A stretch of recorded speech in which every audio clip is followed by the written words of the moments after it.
Hello साथियों, नमस्कार। आप सभी का स्वागत है हमारे यूट्यूब चैनल ज्ञान जीएस पे। तो आज हम बात करेंगे उत्तर प्रदेश के करंट अफेयर्स की, यानी कि ये हमारी जो क्लास रहेगी वो उत्तर प्रदेश से करंट अफेयर से संबंधित प्रश्न में हम देखेंगे। तो आज हम देखेंगे सितंबर माह के, उसके बाद हम अक्टूबर के देखेंगे, नवंबर के देखेंगे, यानी कि ये जो सप्ताह होगा वो हमारे उत्तर प्रदेश करंट अफेयर से संबंधित होगा। तो इसमें हम सितंबर से लेके अप्रैल तक जितनी भी न्यूज उत्तर प्रदेश से संबंधित है उन सभी न्यूजों की चर्चा हम करेंगे। जैसे आने वाले एग्जाम यूपी वीडियो का जो एग्जाम होगा, यूपी पीसीएस का एग्जाम होगा, उसके लिए बहुत ही हेल्पफुल रहेगी। यानी कि जितने भी एग्जाम हमारे आगे स्तर के होंगे उन सभी के लिए बहुत ही इंपॉर्टेंट है। तो कृपया आप इस वीडियो को ध्यान से देखें और बहुत ही इंपॉर्टेंट क्वेश्चनों के साथ हम आपके सामने डिस्कशन करेंगे। तो आज जो हमारी क्लास रहेगी वो उत्तर प्रदेश करंट अफेयर्स यानी कि सितंबर 2022 से लेके अप्रैल 2023 तक की हम बात करेंगे। तो चलिए शुरू करते हैं। यानी कि आपके सामने है कि सितंबर 2022 की क्लास को आज हम प्रस्तुत करेंगे। उसके बाद कल हम देखेंगे अक्टूबर की, फिर देखेंगे नवंबर की। इनकी एक एक मंथ की करंट अफेयर्स को एक दिन में समाप्त कर लेंगे, जो भी उत्तर प्रदेश से संबंध रखती है। जैसा हमारा पहला प्रश्न है कि उत्तर प्रदेश बाजरा के उत्पादन में देश में दूसरे स्थान पर है। यानी कि बोला जा रहा है कि उत्तर प्रदेश जो है वो बाजरा के उत्पादन में दूसरे स्थान पर है। राज्यों में लगभग 50 लाख मीट्रिक टन बाजरा का उत्पादन होता है। यानी कि राज्य है उसमें लगभग 50 लाख टन जो उत्पादन होता है बाजरा का, जो देश में कुल उत्पादन का कितना है 19.96% है। यानी कि कह सकते हैं जो अप्रोक्सीमेशन कितना है आपका 20% है। संयुक्त राष्ट्र ने क्या करा के प्रस्ताव पर कार्रवाई करते हुए 2023 को अंतर्राष्ट्रीय बाजरा वर्ष घोषित किया था। यानी कि संयुक्त राष्ट्र ने 2023 जो हमारा वर्ष चल रहा है उसको क्या करा, बाजरा वर्ष घोषित कर दिया है। नोट की बात करेंगे तो बाजरे की खेती का रकबा 2022 में 9.80 लाख हेक्टेयर था, जो बढ़कर कितना हो गया 10.19 लाख हेक्टेयर कर दिया गया है। उत्पादकता वर्तमान में 24.55 कुंटल हेक्टेयर से बढ़कर कितनी हो गई है 5.53 कुंटल प्रति हेक्टेयर की जाएगी। यानी कि उत्पादकता को भी बढ़ाया जाएगा, प्रतिशत को भी बढ़ाया जाएगा। तो हमारे जो उत्तर प्रदेश में जो बाजरे का प्रतिशत है वो कितना है 20% क्या है बाजरा है अप्रॉक्स। और भारत में उत्तर प्रदेश बाजरा उत्पादन में किस नंबर पर है, तो बाजरा उत्पादन में उत्तर प्रदेश जो है वो आपके दूसरे नंबर पर है। लेकिन बात कर लेते हैं कि पहले नंबर पे कौन होगा, तो देख लेते हैं। इसमें कुछ पॉइंट पहले हम देख लेते हैं। जैसे हमारा सबसे पहले आया यूनाइटेड नेशन, तो बात हम कर लेंगे यहाँ से यूनाइटेड नेशन की। उसके बाद हम दूसरे अगर पॉइंट की बात करेंगे तो हम देख लेंगे कि बाजरा जो हमारी फसल है वो रबी की फसल है या खरीफ की फसल है आपकी। उसके बाद देख लेंगे कि बाजरे का उत्पादन जो सबसे ज्यादा होता है वो भारत में कहां पर होता है, क्योंकि उत्तर प्रदेश मेंशन किया गया है कि दूसरे नंबर पर है यहां से। चलिए बात करते हैं यूनाइटेड नेशन की। तो यूनाइटेड नेशन की अगर हम बात करेंगे तो हम इसको बोल सकते हैं संयुक्त राष्ट्र।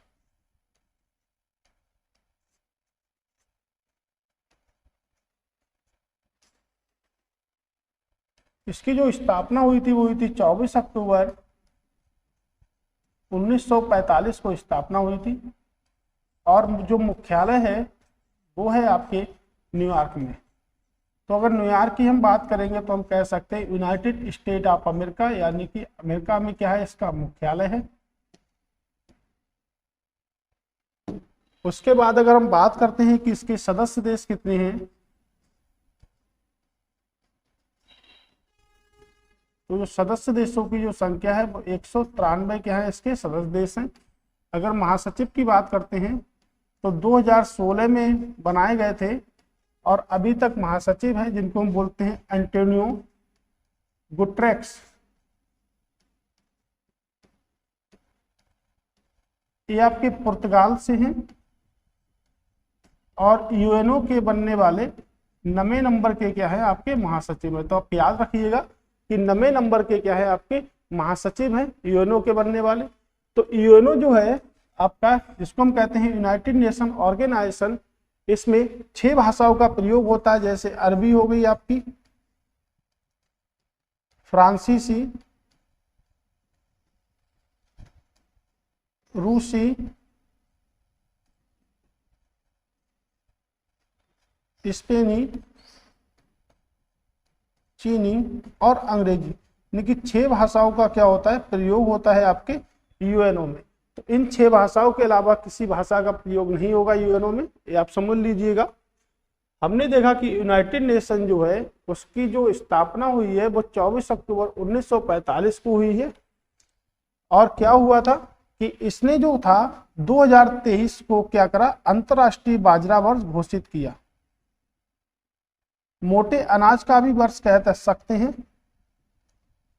तो मोटे अनाज का भी वर्ष हम कह सकते हैं। अंतर्राष्ट्रीय बाजरा वर्ष की बात करें या मोटे अनाज का वर्ष की बात करें तो 2023 को घोषित किया गया है। अब हम देख लेते हैं कि बाजरा जो है भारत में सबसे ज्यादा कहां पर होता है और भारत में कैसी फसल है बाजरा। तो बात कर लेते हैं बाजरा की।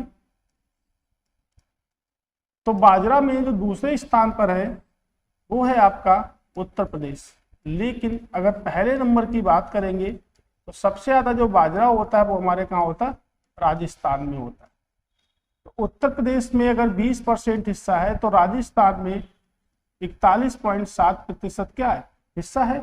दूसरे पे क्या है, यूपी। यूपी में आपकी जो प्रतिशतता है वो कितनी है, 19.96% क्या है, प्रतिशतता है। अगर हम बात कर लेते हैं कि बाजरा कैसी फसल है, तो बाजरा आपकी खरीफ की फसल है। देखेंगे खरीफ की फसलें कौन कौन सी होती है, जैसे बाजरा हो गया, ज्वार हो गया, मक्का, मूंगफली, सोयाबीन, ये सब क्या है, ये हमारी सब किसकी फसलें हैं, ये सब हमारी खरीफ की फसलें हैं। ओके, और भी अगर हम देख सकते हैं, उड़द हो गया, मूंग हो गया। अगर हम रबी फसलों की बात करेंगे तो यहां से हम रबी फसलों की बात कर सकते हैं, जैसे गेहूं, जौ आपका हो गया। उसके बाद कह सकते हैं सरसों, आलू। ये कुछ फसलें आपकी कैसी हैं, रबी की हमारी क्या है, फसलें हैं। ओके, अगर खरीफ फसलों की बात करेंगे तो बाजरा हो गया, ज्वार हो गया, मक्का हो गया। इसमें हम धान को भी लिख सकते हैं। ठीक है, तो हमने देखा कि यूनाइटेड नेशन हमारा क्या है, और बाजरे का उत्पादन सबसे ज्यादा जो होता है वो कहाँ होता है, तो सबसे ज्यादा होता है आपके राजस्थान में। दूसरे नंबर पे हमारा क्या है, उत्तर प्रदेश बाजरे के उत्पादन में आता है आपके। तो हमने इस प्रश्न को देखा कि याद रखिएगा कि बाजरे का उत्पादन में उत्तर प्रदेश का दूसरा स्थान है। अगर हम बात करेंगे उत्तर प्रदेश के मुख्यमंत्री की तो चीफ मिनिस्टर हैं हमारे योगी आदित्यनाथ। और अगर बात करेंगे गवर्नर की तो आनंदीबेन पटेल क्या है, हमारी गवर्नर है। लेकिन अगर बात करेंगे आनंदीबेन पटेल के एक पॉइंट की, तो गुजरात की पहली महिला मुख्यमंत्री के पद पर आसीन होने वाली अगर कोई व्यक्ति, यदि कोई महिला है तो वो कौन है, आपकी आनंदीबेन पटेल है, जो संबंध रखती है गुजरात से। अगर हम कह सकते हैं कि मुख्यमंत्री की नियुक्ति कौन करेगा, राज्यपाल करेंगे, तो अनुच्छेद नंबर 164 का प्रयोग करेंगे। यानी कि 164 के अनुसार मुख्यमंत्री की नियुक्ति कौन करेंगे, राज्यपाल करेंगे। अनुच्छेद नंबर 153 की अगर हम बात करते हैं तो कहा गया कि प्रत्येक राज्य में क्या होगा, एक राज्यपाल होगा। और अनुच्छेद नंबर 155 की बात करेंगे तो राज्यपाल की नियुक्ति कौन करेगा, राष्ट्रपति करेंगे। यानी कि राज्य में अगर बात करें तो अनुच्छेद नंबर 153, अनुच्छेद नंबर 155 और अनुच्छेद नंबर 164 ये हमारे मोस्ट इंपॉर्टेंट बनते हैं। यानी कि प्रत्येक राज्य में क्या होगा, एक राज्यपाल होगा। ये अनुच्छेद नंबर 153 हमको बताता है। राज्यपाल की नियुक्ति कौन करेंगे? राष्ट्रपति करेंगे, ये अनुच्छेद नंबर 155 के अकॉर्डिंग करेंगे। और मुख्यमंत्री की नियुक्ति राज्यपाल करेंगे 164 अनुच्छेद के अकॉर्डिंग। ये कुछ राज्य में इंपॉर्टेंट आपके अनुच्छेद बनते हैं, लेकिन भारतीय संविधान के भाग नंबर 6 में राज्यों की चर्चा की गई है। अगर हम बात करेंगे भाग नंबर 5 में तो उसमें केंद्र सरकार है, और भाग नंबर 6 की बात करेंगे तो उसमें राज्य सरकार है। अगले प्रश्न की ओर मूव करते हैं। अगला प्रश्न है हमारा कि 5 सितंबर 2022 को शिक्षक दिवस के अवसर पर, देखिए ये भी मेंशन कर दिया गया है कि 5 सितंबर 2022 को शिक्षक दिवस के अवसर पर राष्ट्रपति जो हमारी है द्रौपदी मुर्मू ने विज्ञान भवन नई दिल्ली में उत्तर प्रदेश के देवरिया जिले के शिक्षक खुशरद अहमद को राष्ट्रीय शिक्षक पुरस्कार 2022 से सम्मानित किया। वेरी वेरी मोस्ट इंपोर्टेंट प्रश्न है कि किसे सम्मानित किया? तो अहमद साहब को क्या किया? सम्मानित किया था। बात कर लेते हैं जो हमारी राष्ट्रपति हैं द्रौपदी मुर्मू, ये आपके संथाल जाति से संबंध रखती हैं। किस जनजाति से संबंध रखती हैं? संथाल जाति से संबंध रखती हैं। अगर इसमें कई सारे प्रश्न भी बनते हैं कि भारत की दूसरी महिला राष्ट्रपति कौन है, तो हमारी द्रौपदी मुर्मू जी हैं। लेकिन अगर बात करेंगे भारत की पहली महिला राष्ट्रपति तो प्रतिभा सिंह पाटिल हैं। लेकिन अगर प्रश्न बनता है कि भारत की पहली जनजातीय महिला राष्ट्रपति बताइए, तो आपकी द्रौपदी मुर्मू होंगी। अगर हम बात करेंगे नई दिल्ली की, तो नई दिल्ली जो राजधानी बनी थी वो बनी थी 13 फरवरी 1931 को। लेकिन अगर बात करेंगे कि भारत की प्रारंभिक राजधानी कहाँ थी? कोलकाता थी। कोलकाता से 1911 और 12 में राजधानी को स्थानांतरित कर दिया गया था दिल्ली। लेकिन उस समय जो दिल्ली बनी थी वो पुरानी दिल्ली के नाम से उसको हम जानते थे। तो प्रश्न ये भी बन सकता है कि पुरानी दिल्ली से जो राजधानी नई दिल्ली बनी थी वो कब बनी थी? तो 13 फरवरी 1931 को लॉर्ड इरविन के शासनकाल में। किसके शासनकाल में? Lord Irwin. लॉर्ड इरविन के शासनकाल में क्या हुआ था? जो राजधानी थी दिल्ली, यानी कि जिसको हम कहते थे पुरानी दिल्ली, वो चेंज होकर आपकी किसमें हो गई? वो चेंज होकर आपकी नई दिल्ली में कन्वर्ट हो गई थी। तो अगर प्रश्न बनता है कि पुरानी दिल्ली से नई दिल्ली राजधानी कब बनी, तो वैलेंटाइन डे जो हमारे लिए बहुत ही प्रेम रखता है, यानी कि अगर देखा जाएगा तो नाराज हो चुके थे लॉर्ड इरविन साहब। तो लॉर्ड इरविन साहब नाराज हो चुके थे, इसलिए 13 फरवरी 1931 को राजधानी को परिवर्तित कर दिए पुरानी दिल्ली से नई दिल्ली में। तो अगर दिल्ली की बात करेंगे तो दिल्ली की स्थापना किसने करी? तो दिल्ली की स्थापना की थी अंगनपाल ने। अंगनपाल जो हमारे थे वो आपके तोमर वंश से संबंधित थे। उसके बाद अगर प्रश्न बनता है कि दिल्ली को डिजाइन किसने किया, तो दिल्ली को जो डिजाइन किया था वो किया था एडवर्ड लुटियास ने। इसी व्यक्ति ने राष्ट्रपति भवन का भी निर्माण कराया था। और दिल्ली में एक की बहुत ही फेमस मंदिर है जिसको हम कहते हैं लोटस टेम्पल। तो लोटस टेम्पल का निर्माण भी एडवर्ड लुटियास ने ही कराया था। Lotus temple. अगर हम बात करेंगे लोटस टेम्पल की,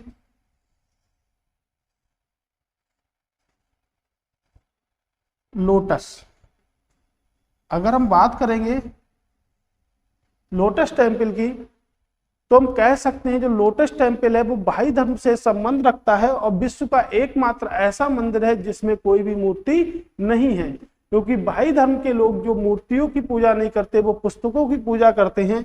इसीलिए ये मंदिर जो है वो किस धर्म से संबंध रखता है? आपके बहाई धर्म से संबंध रखता है और आपके शांति का प्रतीक है। किसका प्रतीक होगा? हमारा शांति का आपका प्रतीक होगा और बहाई धर्म से क्या रखता है? संबंध रखता है।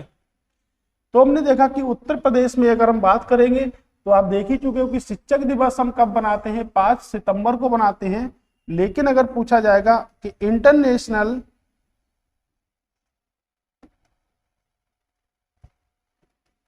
टीचर्स डे कब बनाते हैं, तो बनाते हैं 5 अक्टूबर को। कब बनाते हैं इंटरनेशनल टीचर्स डे? तो 5 अक्टूबर को बनाते हैं। लेकिन बात करेंगे शिक्षा दिवस कब बनाते हैं? शिक्षा दिवस कब बनाते हैं? तो शिक्षा दिवस बनाते हैं 11 नवंबर को।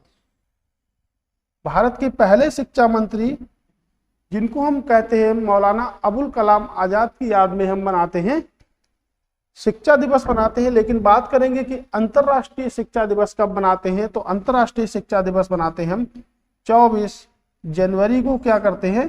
अंतरराष्ट्रीय शिक्षा दिवस बनाते हैं। तो मैंने आपसे 3 दिवसों की चर्चा करी, जैसे अंतरराष्ट्रीय टीचर्स डे हम कब बनाते हैं? तो बनाते हैं, आपके सामने लिखा हमने, 5 अक्टूबर को बनाते हैं। टीचर्स डे हम 5 सितंबर को बनाते हैं। लेकिन शिक्षा दिवस की बात करेंगे तो 11 नवंबर को बनाते हैं। अंतरराष्ट्रीय शिक्षा दिवस की बात करेंगे तो 24 जनवरी को हम शिक्षा दिवस के रूप में बनाते हैं। अगर हम देवरिया की बात कर ले तो इसमें एक पॉइंट आता है जिसको हम कहते हैं देवरिया। तो देवरिया गोरखपुर जिले में आपके पड़ता है, यानी कि चौरी चौरा का कांड जो हुआ था वो गोरखपुर के देवरिया में हुआ था।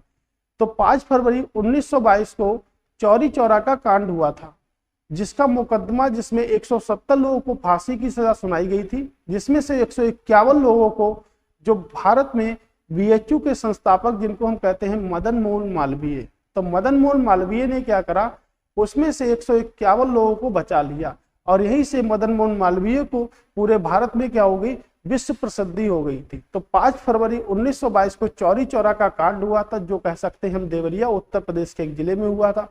जब चौरी चौरा का कांड हुआ था, जो आंदोलन पहले शुरू किया गया था 1 अगस्त 1920 को, 1 अगस्त 1920 को एक आंदोलन शुरू किया गया था जिसे हम कहते हैं असहयोग आंदोलन।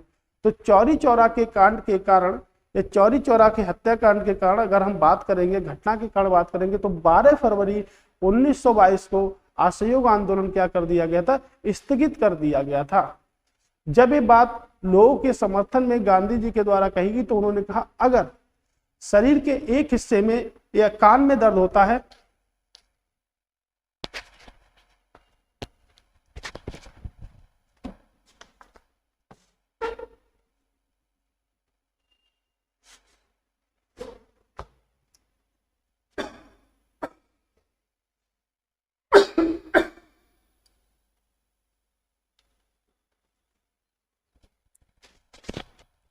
तो उन्होंने कहा था, अगर शरीर के किसी एक हिस्से में दर्द होता है तो पूरे शरीर को क्या होती है, पीड़ा होती है। जिससे भारत का एक देवरिया क्या है, पार्ट है, यानी कि गोरखपुर क्या है, एक हिस्सा है।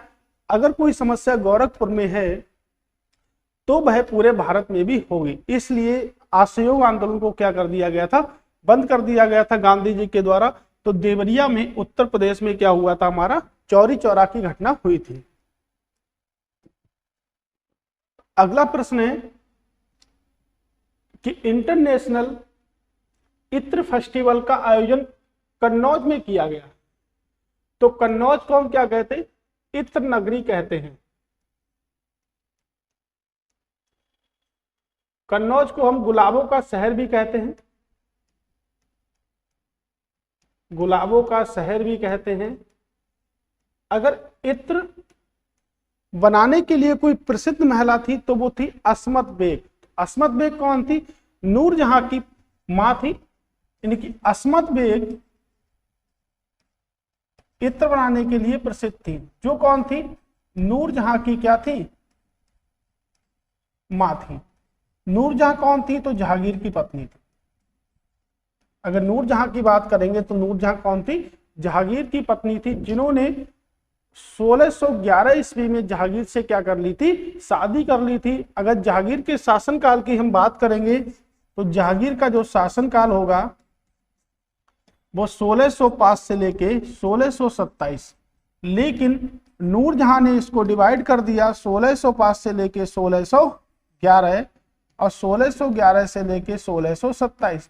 यानी कि जब शादी कर ली जहांगीर ने नूरजहां से, तो उसके बाद जो बादशाहत यानी कि जो राजा बनने या जो सम्राट बनने या जो मुगल बादशाह बनने का जो किरदार निभाया था वो नूरजहां के द्वारा निभाया गया था। क्योंकि जो जहांगीर थे वो दिन भर प्याले में यानी कि दारू यानी कि मदरा पीते रहते थे, तो वो उसी में डूबे रहते थे। यानी कि नूरजहां ने बादशाहत को संभाला था।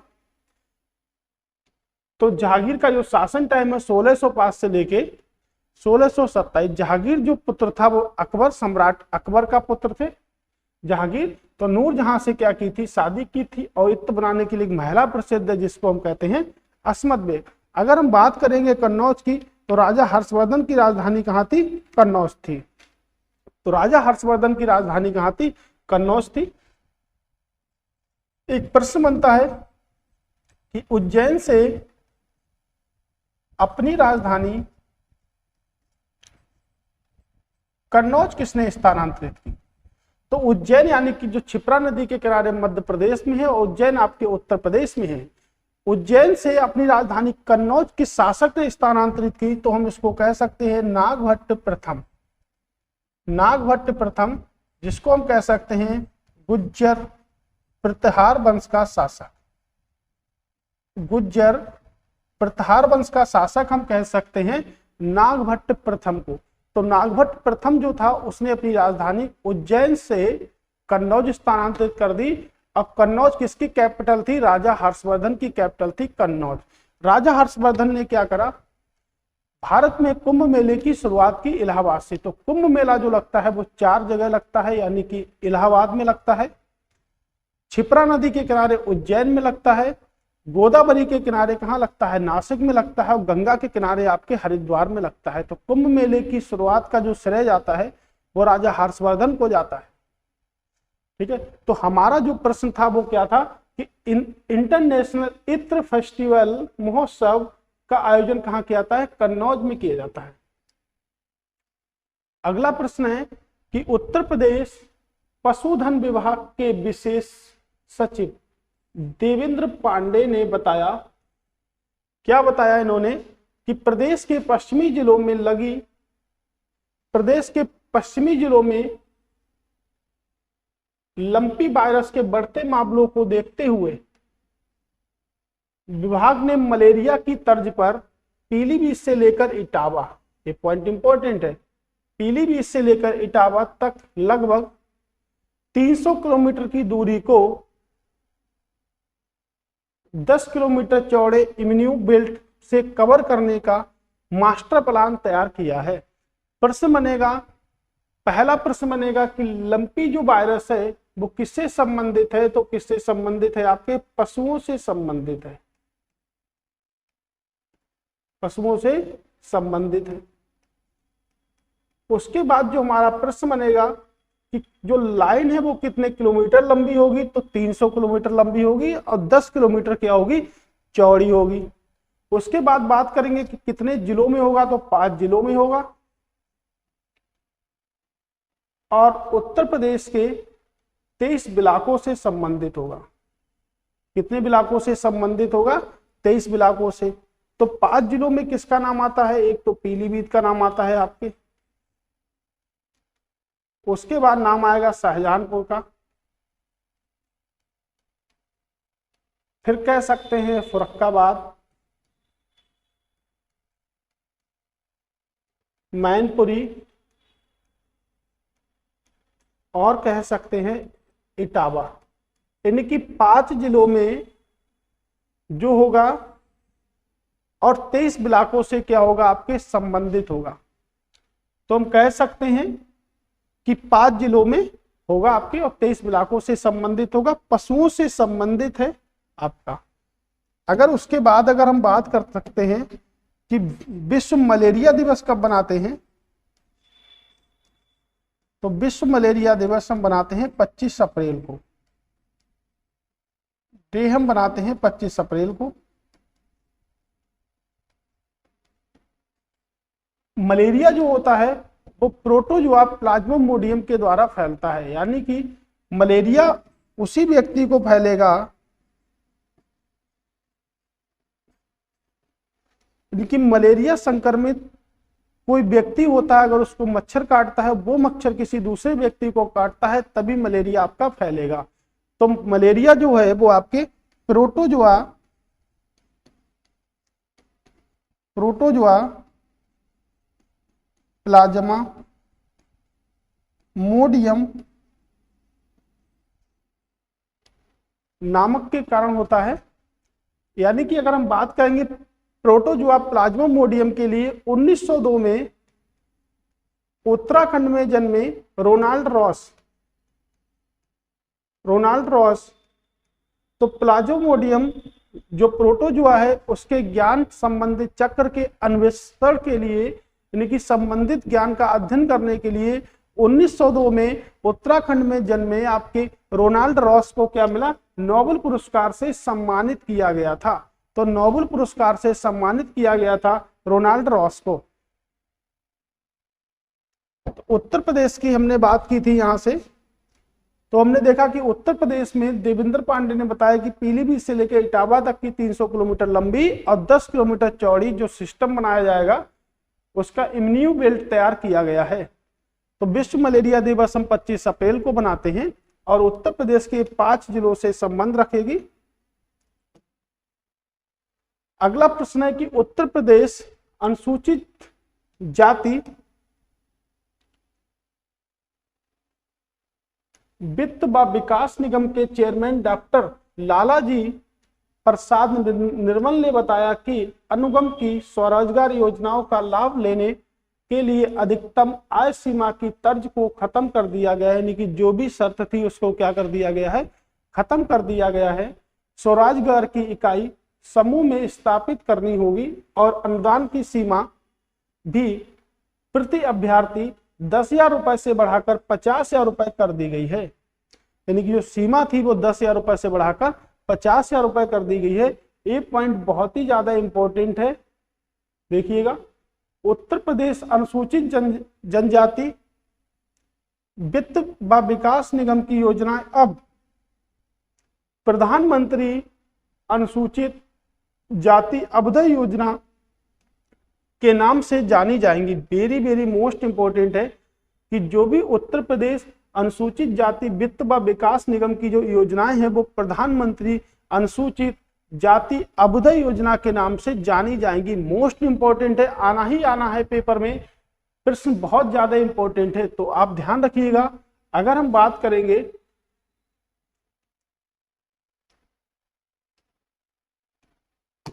अगर हम यहां से बात कर लेते हैं कि हमारी जो उत्तर प्रदेश में सबसे अधिक आबादी, उत्तर प्रदेश में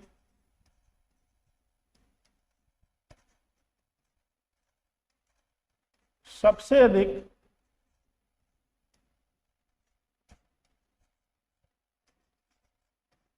आबादी वाली अनुसूचित जनजाति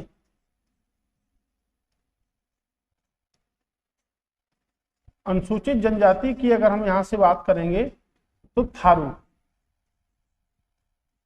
थारू की बात करेंगे तो थारू जो है आपके गोरखपुर या तराई क्षेत्रों में सबसे ज्यादा पाई जाती है। तराई क्षेत्रों में सबसे ज्यादा पाई जाती है।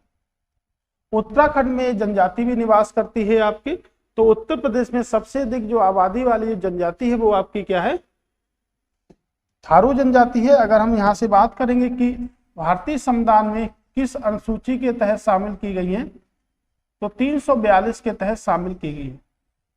लेकिन भारतीय संविधान में एक संशोधन बनाया गया जिसको हम कहते हैं 89 संविधान संशोधन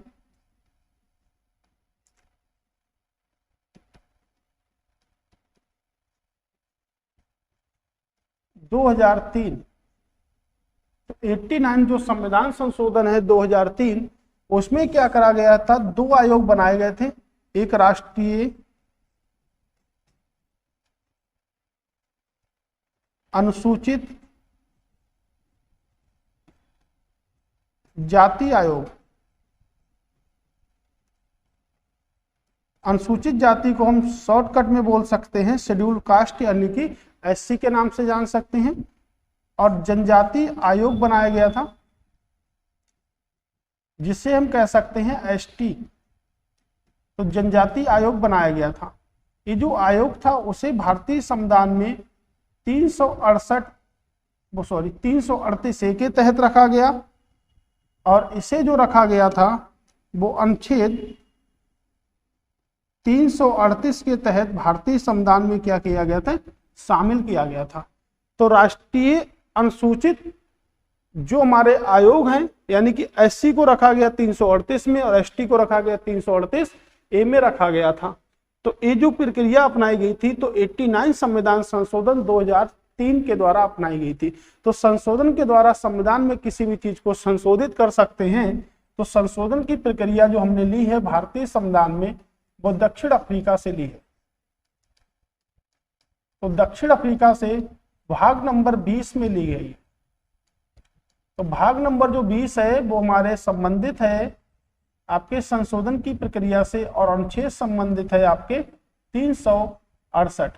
तो 368 संबंधित है हमारे, भाग नंबर 20 संबंधित है। जो प्रक्रिया हमने ली है वो कहां से ली है, दक्षिण अफ्रीका से हमने क्या करी है, प्रक्रिया को लिया है। अगला प्रश्न है हमारा कि ग्रेटर नोएडा में आयोजित अंतरराष्ट्रीय डेयरी महासंघ विश्व सम्मेलन 2022 की बात की जा रही है कि उद्घाटन सत्र में अपने भाषण के दौरान उत्तर प्रदेश के मुख्यमंत्री योगी आदित्यनाथ ने कहा है कि राज्य देश का शीर्ष दूध उत्पादक और अगले 2 वर्षों में 9 डेयरी केंद्र संयंत्र लगाए जाएंगे। यानी कि अगले 2 वर्षों में 9 डेयरी संयंत्र लगाए जाएंगे आपके उत्तर प्रदेश में। कहा है कि उत्तर प्रदेश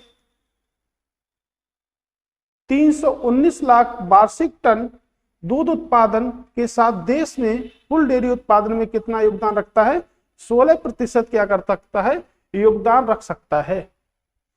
अगर हम बात करेंगे कि राष्ट्रीय दुग्ध दिवस कब बनाते, तो राष्ट्रीय मिल्क डे कब बनाते हैं,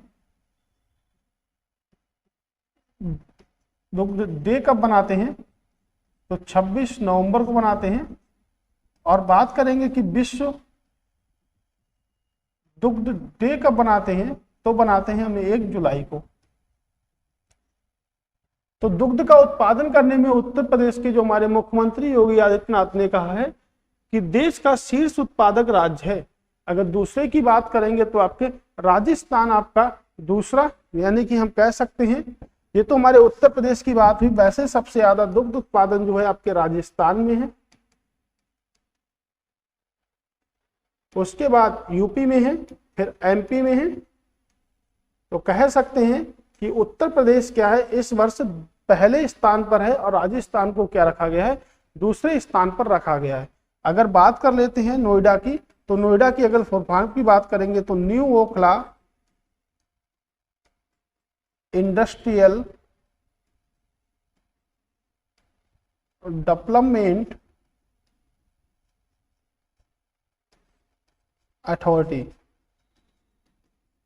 ये प्रशासनिक अस्तित्व में आया था 1976 में आया था और भारत की सबसे, उत्तर प्रदेश राज्य में भारत की सबसे स्वच्छ सिटी का दर्जा इसको मिला था।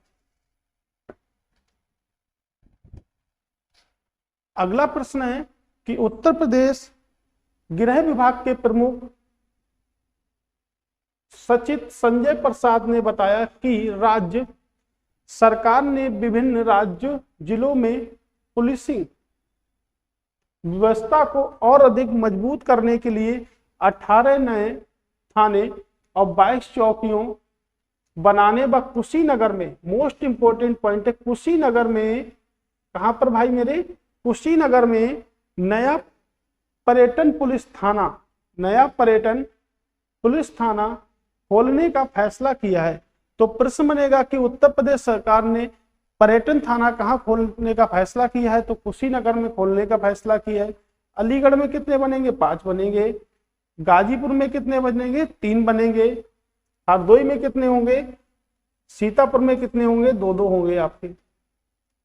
इसके अलावा फरुखाबाद, आगरा, मथुरा, बहराइच, प्रयागराज, हरदोई, अमेठी, सीतापुर, उन्नाव, प्रतापगढ़ में एक एक पुलिस चौकी खोली जाएगी। अगर हम बात करेंगे उत्तर प्रदेश में गाजीपुर में, तो लॉर्ड कॉर्नवालिस,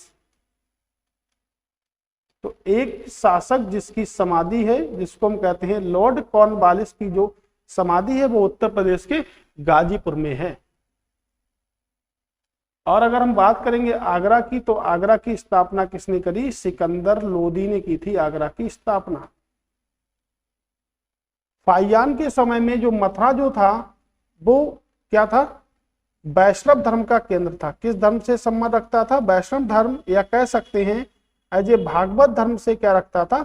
संबंध रखता था। प्रयागराज आपके कुंभ के मेले के लिए प्रसिद्ध है प्रयागराज।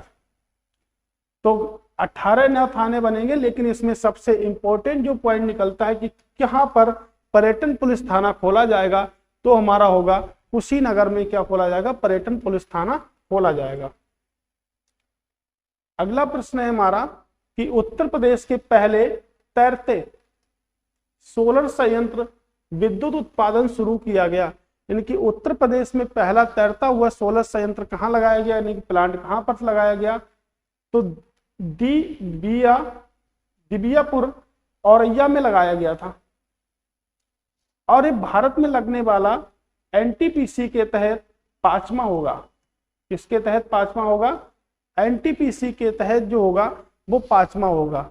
लेकिन national thermal power corporation limited की अगर हम बात करेंगे तो अब तक 4 प्रदेशों में सोलर संयंत्र लगा चुकी है। जैसे रामागुंडम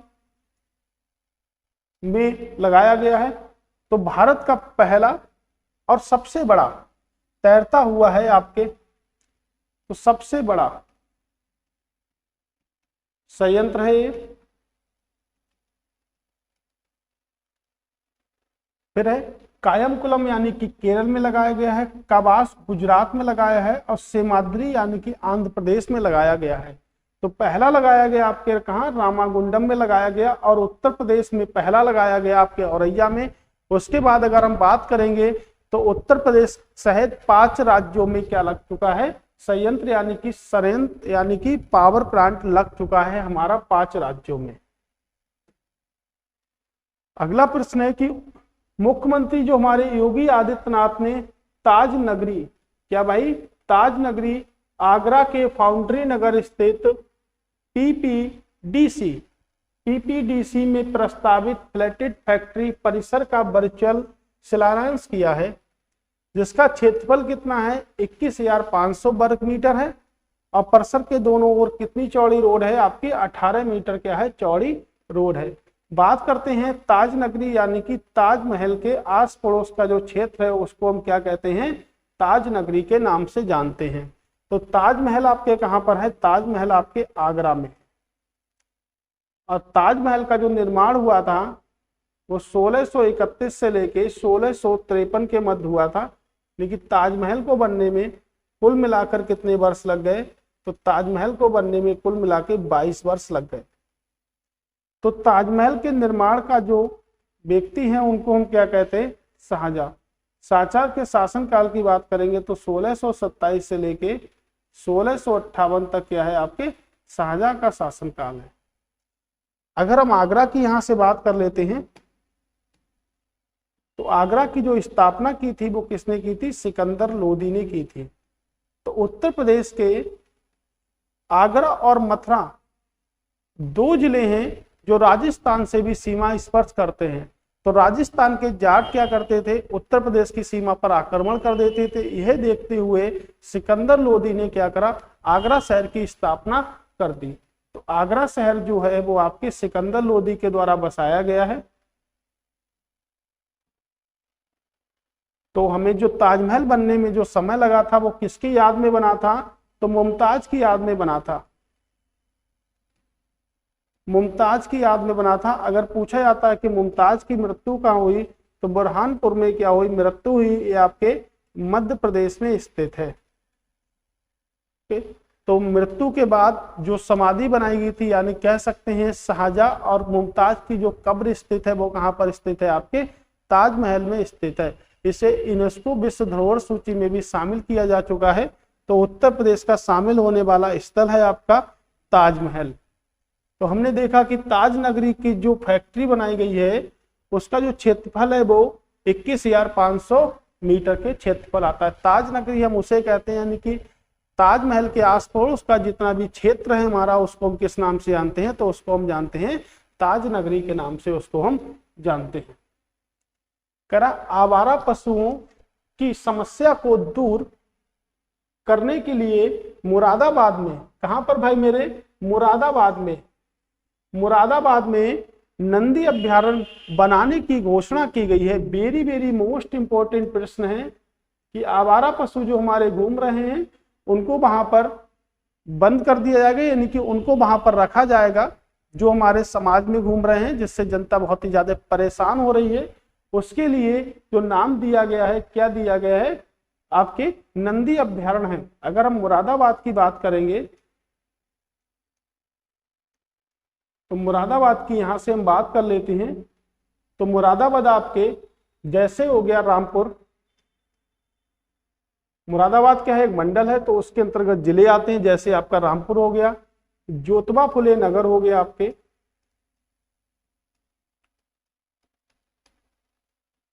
ज्योतिबा फुले नगर भी यहीं पर आता है, संबल, और अगर हम बात करते हैं तो बिजनौर, क्या करते हैं? बिजनौर।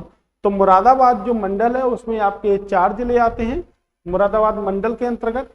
और जो मुरादाबाद है वो आपके किस नदी के किनारे है? तो रामगंगा नदी के क्या है? किनारे है। तो रामगंगा नदी से संबंध रखता है आपके मुरादाबाद।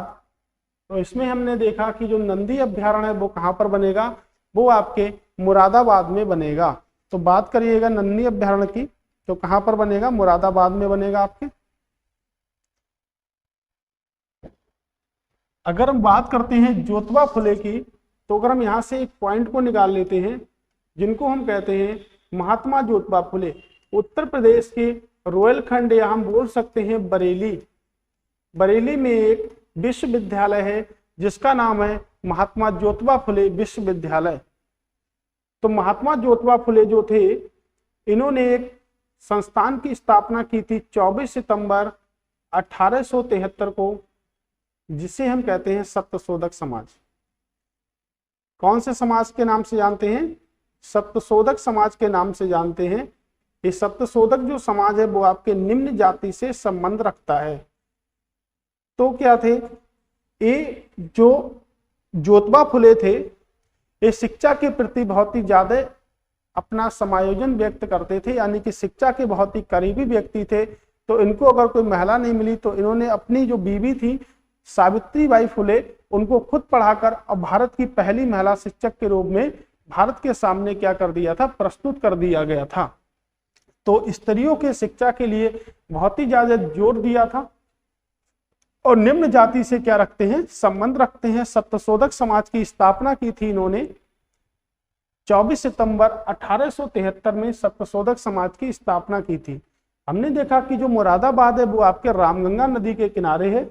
अगर हम आगे की ओर उत्तराखंड में जाएंगे तो एक पार्क पड़ेगा जिसको हम कहते हैं Jim Corbett national park. Jim Corbett national park की अगर हम बात करते हैं तो भारत का पहला राष्ट्रीय उद्यान है, जिसे अब रामगंगा नदी के भी नाम से जाना जाता है, यानी कि इसके बीच में रामगंगा भी नदी बहती है। तो भारत का जो पहला नेशनल पार्क है जिसको हम कहते हैं जिम कॉर्बेट, जिसे प्राचीन समय में यानी कि पहले किस नाम से जाना जाता था? तो पहले हम उसको हैली के नाम से जानते थे। करा उत्तर प्रदेश के उन्नाव जिले में, कौन से जिले में? उन्नाव जिले में नवाबगंज में जेवर, ये आपके हवाई अड्डा है, से भी बड़ा इंटरनेशनल एयरपोर्ट बनाने की घोषणा की गई है। यानी कि नवाबगंज जो है आपके उन्नाव में एक शहर का नाम पड़ता है जिसको हम कहते हैं नवाबगंज में जेवर, यानी कि जो नोएडा में भी जो हवाई अड्डा बनाया गया है उससे बड़ा हवाई अड्डा बनाया जाएगा, यानी कि इंटरनेशनल एयरपोर्ट बनाया जाएगा। कहां पर? उत्तर प्रदेश के उन्नाव में। इस एयरपोर्ट का फायदा न केवल राज्य राजधानी यानी कि लखनऊ की बात नहीं की जा रही है, बल्कि बुंदेलखंड, पूर्वी उत्तर प्रदेश के शहरों, झारखंड, बिहार और मध्य प्रदेश तक के लोगों को भी इसका क्या मिलेगा? फायदा मिलेगा, इसका लाभ मिलेगा। तो उन्नाव में जो जेवर जो हमारा इंटरनेशनल पोर्ट आपके गौतम बुद्ध नगर में है, उससे भी बड़ा आपका बनाया जाएगा कहां पर, उन्नाव में। तो अगर बात करेंगे तो नवाबगंज जो पक्षी अभ्यारण्य है, नवाबगंज इस पक्षी अभ्यारण्य की अगर हम बात करते हैं तो उसको क्या किया गया, उसका नाम चेंज कर दिया गया, जो आपके उन्नाव जिले में है, और उसका नाम चेंज करके रख दिया गया है शहीद चंद्रशेखर आजाद पक्षी अभ्यारण्य। तो अब जिसे हम जानते हैं उसे चंद्रशेखर आजाद के नाम से जानते हैं। अगर हम बात करेंगे कि और भी पक्षी अभ्यारण्य है भारत में, उत्तर प्रदेश में, तो बखीरा जिसे अभी हाल ही में आत्मभूमि के तहत शामिल किया गया था, जिसे हम कहते हैं कहां पर है, आपके संत कबीर नगर में है। उसके बाद अगर हम कह सकते हैं चंद्रप्रभा, तो चा से चंद्र, चा से चंदोली, तो कहां पर है, आपके चंदोली में है। हम कह सकते हैं लाख बहोश, जो है आपके वो कहां पर है, आपके कन्नौज में है।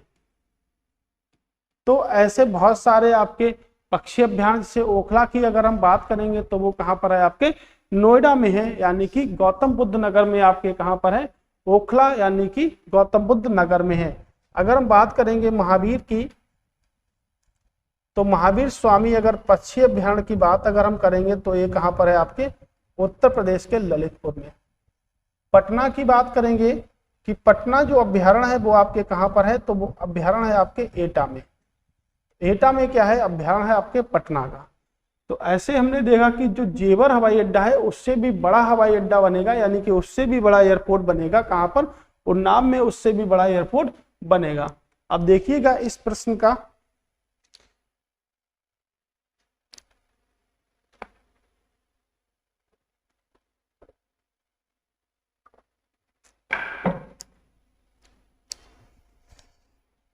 हमने एक कॉमेडियन देखे होंगे जिन्हें हम कहते हैं राजू श्रीवास्तव। उनका क्या हो गया था, निधन हो गया था सितंबर माह में। तो एक प्रश्न बनता है कि मशहूर कॉमेडियन राजू श्रीवास्तव का 58 वर्ष की आयु में क्या हो गया, निधन हो गया। इनका जन्म हुआ था वो कहां हुआ था, उत्तर प्रदेश के कानपुर में 25 दिसंबर 1963 को क्या हुआ था, जन्म हुआ था। इनका निधन जब ये जिम कर रहे थे तब इनको हार्ट अटैक आ गया था और इनका क्या हो गया था, निधन हो गया था। इनका असली नाम सत्यप्रकाश श्रीवास्तव था, जिन्होंने पेशेवर रूप, जिन्होंने क्या करा, पेशेवर रूप से राजू श्रीवास्तव के नाम से जाना जाता था। और राजू श्रीवास्तव को अक्सर गजोदर भैया के नाम से जाना जाता था। 2014 में वे भारतीय जनता पार्टी के सदस्य बने और मार्च 2019 में उन्होंने उत्तर प्रदेश की भाजपा सरकार द्वारा उत्तर प्रदेश फिल्म विकास परिषद के अध्यक्ष के रूप में नियुक्त किया गया। यानी कि 2014 में भारतीय जनता पार्टी के क्या बने थे, सदस्य बने थे, और 2019 में उन्हें भाजपा सरकार द्वारा उत्तर प्रदेश फिल्म महोत्सव विकास का क्या करा गया था, कि अध्यक्ष के रूप में, यानी कि चेयरमैन के रूप में क्या किया गया था, नियुक्त किया गया था। तो अगर हम थोड़ी सी बात उत्तर प्रदेश की कर लेते हैं, तो यहां से हम बात करते हैं उत्तर प्रदेश की। तो कानपुर की अगर हम बात करते हैं तो उत्तर भारत का मानचेस्टर किससे कहते हैं, कानपुर को कहते हैं। उत्तर भारत का मानचेस्टर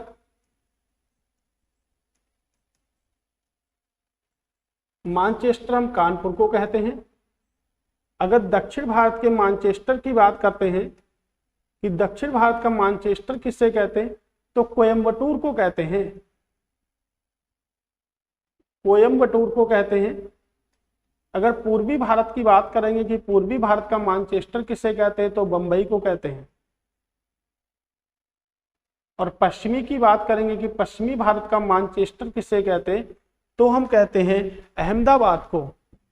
यानी कि अहमदाबाद कहां पर है, आपके गुजरात में है, तो हम कहते हैं अहमदाबाद को।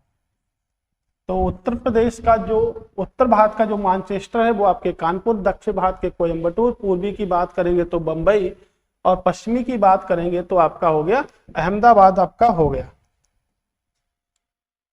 अगला प्रश्न है हमारा,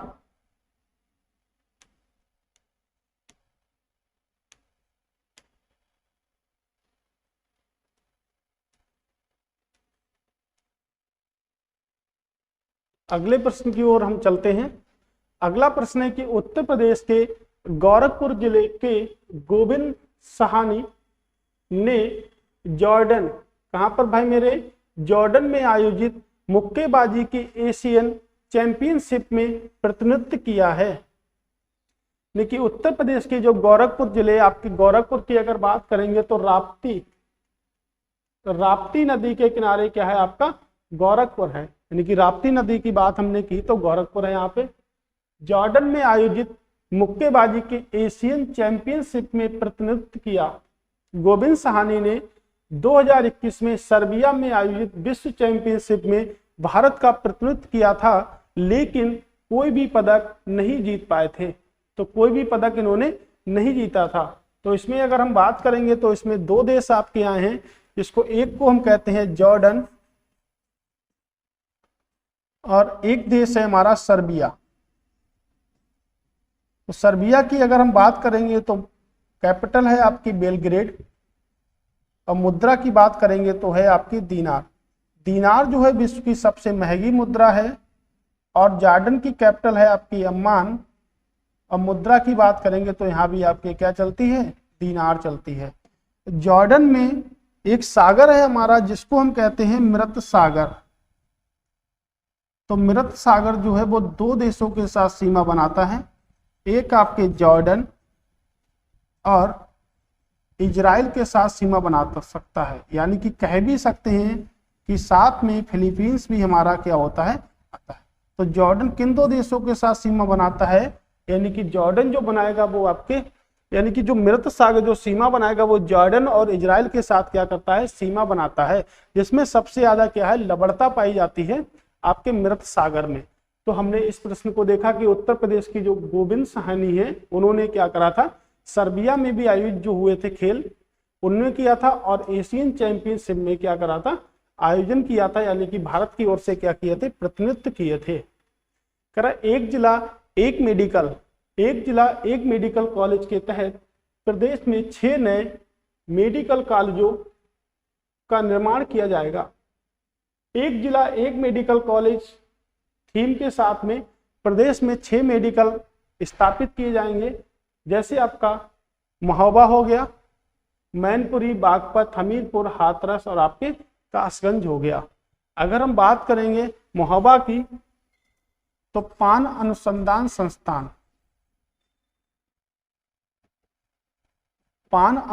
संस्थान आपके कहां पर है, महोबा में है।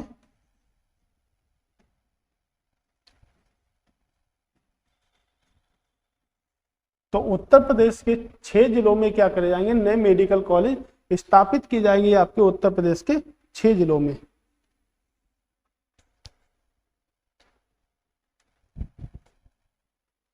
अगला प्रश्न है हमारा कि उत्तर प्रदेश विधानसभा ने महिलाओं के खिलाफ हो रहे अपराधों पर अंकुश लगाने के लिए CRPC यानी दंड प्रतिक्रिया संहिता विधेयक 2022 बिल पास कर दिया गया है। मोस्ट इंपोर्टेंट प्रश्न है कि महिलाओं के खिलाफ जो बिल पास किया गया उसको क्या कहा गया है, CRPC कहा गया है, के तहत अब दुष्कर्म व प्रोटेक्शन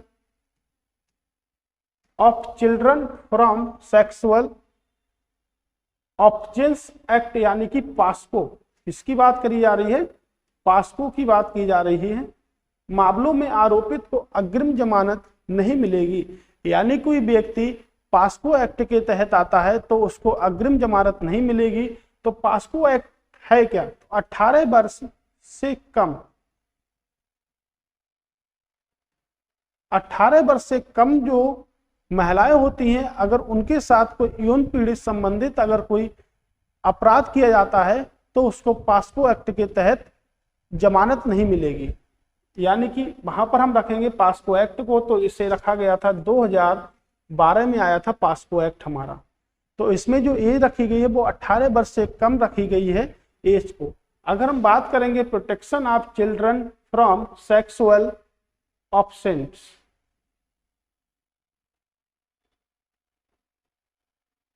ओके, तो पास्को एक्ट जो है वो 2012 में आया था हमारे। भारतीय संविधान के तहत इसको शामिल किया गया था 2012 में।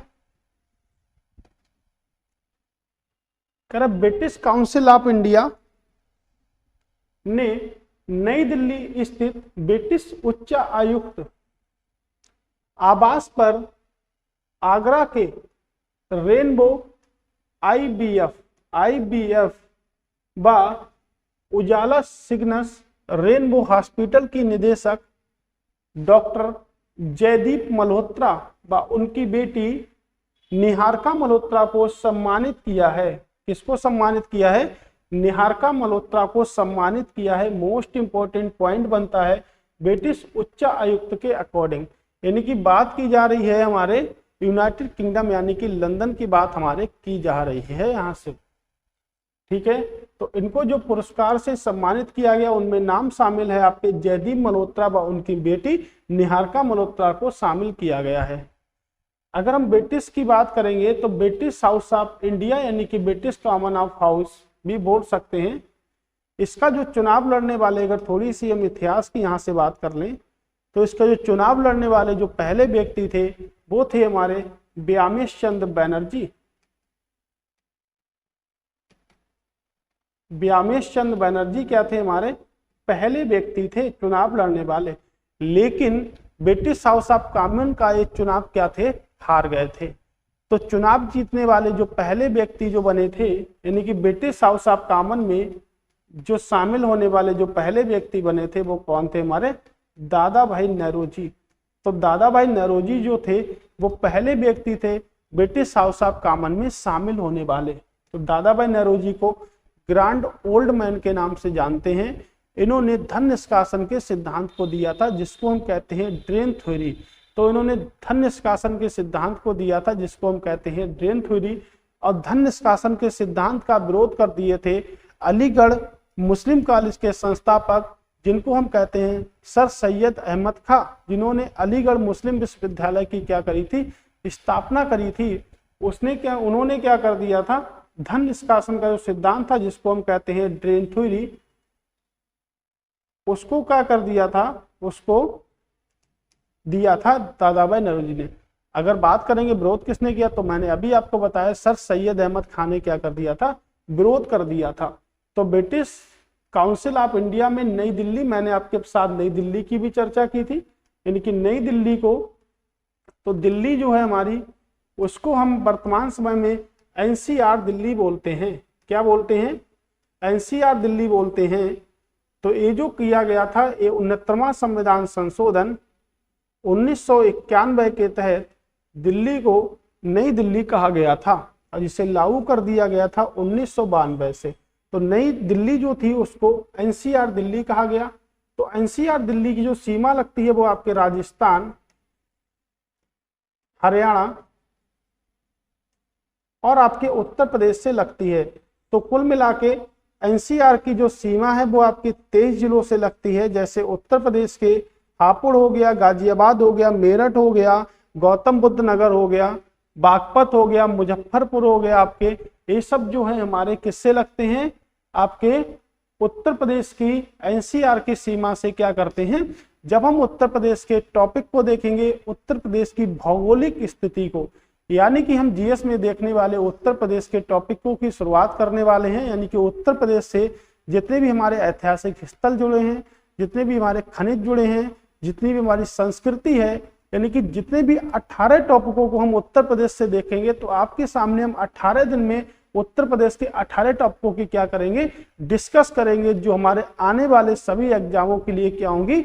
बहुत ही ज्यादा हेल्पफुल वीडियो आपके लिए होंगी। तो कृपया आप उनको देखना ना भूलें। हम मंडे से इस सीरीज को स्टार्ट किएंगे, यानी कि आज के दिन से ही क्या करेंगे? हम इसको स्टार्ट करेंगे। तो ये हमारा जो एनसीआर है वो पूरे भारत के 23 जिलों को क्या करता है? स्पर्श करता है। 23 जिलों में आपके हरियाणा आता है, राजस्थान आता है, उत्तर प्रदेश आपकी आता है। कल हम बात करेंगे, यानी कल नहीं, यानी कि हम सोमवार को बात करेंगे शाम 8 बजे उत्तर प्रदेश की भौगोलिक स्थिति की हम बात करेंगे। तो हमारा बिल्कुल भी आप लाइव जुड़ना ना भूलें उत्तर प्रदेश की भौगोलिक स्थिति के साथ में। यानी कि जो हम 18 टॉपिक की बात करेंगे तो हम एक दिन में एक टॉपिक को पूरी तरह से क्या कर लेंगे, समाप्त कर लेंगे उत्तर प्रदेश से। प्रयागराज के फूलपुर में देश का दूसरा नैनो खाद प्लांट तैयार हो गया है। देश में इफ्को को फूलपुर स्थित दूसरा प्लांट होगा। तो देश में इफ्को की पहली नैनो खाद इकाई गुजरात में कलोल में लगी थी। यानी कि प्रश्न ये भी बन सकता है कि इफ्को का प्लांट अभी तक कहाँ नहीं लगा है, तो कलोल गुजरात में भी लग चुका है, फूलपुर प्रयागराज में लग चुका है, आंवला आपके बरेली में लग चुका है। तो जो यूरिया है इसको हम बोल सकते हैं NH2CO इसको हम बोल सकते हैं। और इसके जो प्लांट है वो भारत में 3 ही जगह अभी लगे हैं नैनो यूरिया के, तो हम बोल सकते हैं उसको कहां पर नहीं लगा। तो वेरी वेरी मोस्ट इंपॉर्टेंट प्रश्न है आपका, बहुत ही ज्यादा इंपॉर्टेंट प्रश्न है जो आपके पेपर में पूछा जाएगा। एक ए वाला प्रश्न और एक हमने एक प्रश्न की चर्चा की थी जिसको हम देखते हैं अभी।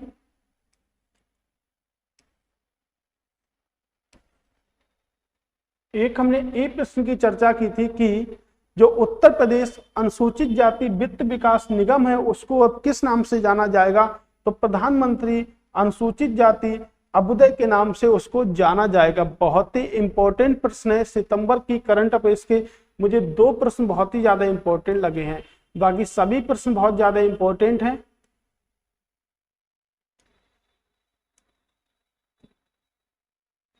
अगला प्रश्न है कि 27 सितंबर 2022 को मुख्यमंत्री योगी आदित्यनाथ की अध्यक्षता में हुई उत्तर प्रदेश कैबिनेट की बैठक में राज्य योजना आयोग, क्या भाई मेरे, राज्य योजना आयोग का पुनर्गठन करते हुए इसका नाम बदलकर राज्य परिवर्तन आयोग कर दिया। ये तीसरी न्यूज है जो बहुत ही ज्यादा इंपॉर्टेंट है सितंबर के माह से।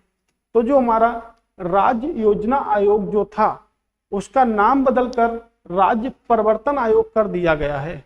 आप याद रखिएगा, कह रहा है उत्तर प्रदेश में योजना आयोग की स्थापना 24 अगस्त 1972 को हुई थी और इसने राज्य सरकार को आवश्यकता आधारित क्षेत्रों की पहचान करने की नीतियां बनाने में क्या करी थी, मदद करी थी।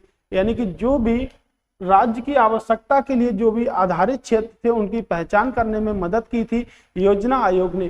तो जो हमारा राज्य योजना आयोग था उसका नाम परिवर्तित करके राज्य परिवर्तन आयोग कर दिया गया है। ये घटना कब हुई थी, ये हुई थी आपकी 27 सितंबर 2022 को। 27 सितंबर को हम बनाते हैं विश्व पर्यटन दिवस। किस नाम से जानते हैं, विश्व पर्यटन दिवस बनाते हैं हम। अगर हम बोलें कि जो उत्तर प्रदेश योजना आयोग की हमने बात करी, अगर हम योजना आयोग की बात करते हैं तो योजना आयोग को समाप्त करके बना दिया गया है क्या, नीति आयोग। तो योजना आयोग को समाप्त करके बना दिया गया है नीति आयोग। और नीति आयोग जो बनाया गया है वो बनाया गया 1 जनवरी 2015 को। तो यहां से नीति आयोग का जो मुख्यालय बनाया गया है वो बनाया गया है न्यू दिल्ली में। तो जो नीति आयोग जो होता है उसके जो अध्यक्ष होते हैं वो कौन होते हैं, भारत के प्रधानमंत्री क्या होते हैं, उसके अध्यक्ष होते हैं। अगर पहले उपाध्यक्ष की बात करते हैं तो अरविंद पनगड़िया क्या है, पहले उपाध्यक्ष हैं, जो वर्तमान समय में शिकागो विश्वविद्यालय में हैं आपके। अगर पहले सीईओ की बात करेंगे तो सिंधु श्री खुल्लर क्या है, पहली सीईओ हैं, या पहली महिला सीईओ की बात करेंगे फिर भी आपकी कौन होगी, सिंधु श्री खुल्लर आपकी पहली महिला सीईओ यहां से हमारी होंगी। ऐसे हमने देखा है। तो जो 15 मार्च 1950 को योजना आयोग की स्थापना करी गई थी और अंतिम योजना जो चली थी, यानी कि पहली जो योजना चलाई गई थी पंचवर्षीय योजना, वो 1951 से लेके 1956, दूसरी 1956 से लेके 1961 और तीसरी 1961 से लेके 1966।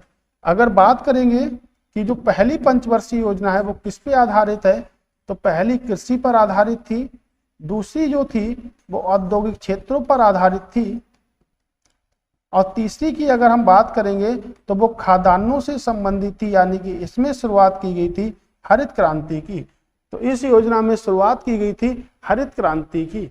तो हमने प्रश्न को देखा, यानी कि जो पंचवर्षीय योजना थी, जो अंतिम पंचवर्षीय योजना जो थी वो 2012 से लेकर 2017 तक चलाई गई है।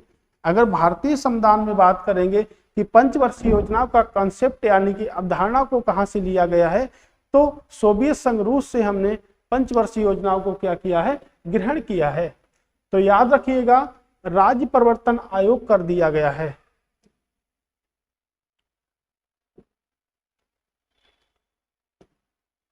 तो हमने प्रश्नों को देखा यहां से, यानी कि हमारे कुछ सितंबर की जो बात करते हैं, तो आपको मैं बताता हूं कि कितने प्रश्न हमारे भारत में, यानी कि जो भी हमारे प्रश्न पेपर में आने वाले हैं वो, यानी कि पहला प्रश्न हमारा मोस्ट इंपोर्टेंट है जो हमारे पेपर में आ सकता है। उसके बाद दूसरा प्रश्न भी इंपॉर्टेंट है, तीसरा प्रश्न इतना इंपॉर्टेंट नहीं है आपके लिए। चौथा प्रश्न ये पूछा सकता है कि कितने जिलों में है आपके, और एक प्रश्न आपका वेरी वेरी मोस्ट इंपॉर्टेंट है कि उत्तर प्रदेश अनुसूचित जाति वित्त विकास निगम की योजनाओं को प्रधानमंत्री अनुसूचित जनजाति अभ्युदय कहा जाएगा। और उसके बाद हम देखते हैं कि सबसे ज्यादा इंपॉर्टेंट जो प्रश्न है वो आपका ए है। तो ये भी आपका मोस्ट इंपॉर्टेंट प्रश्न की श्रेणी में आता है।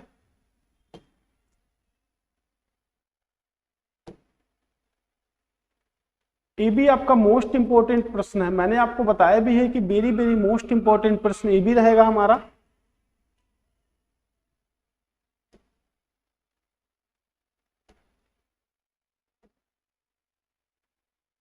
ये भी आपका मोस्ट इंपॉर्टेंट प्रश्न है कि प्रतिनिधित्व किसने किया था।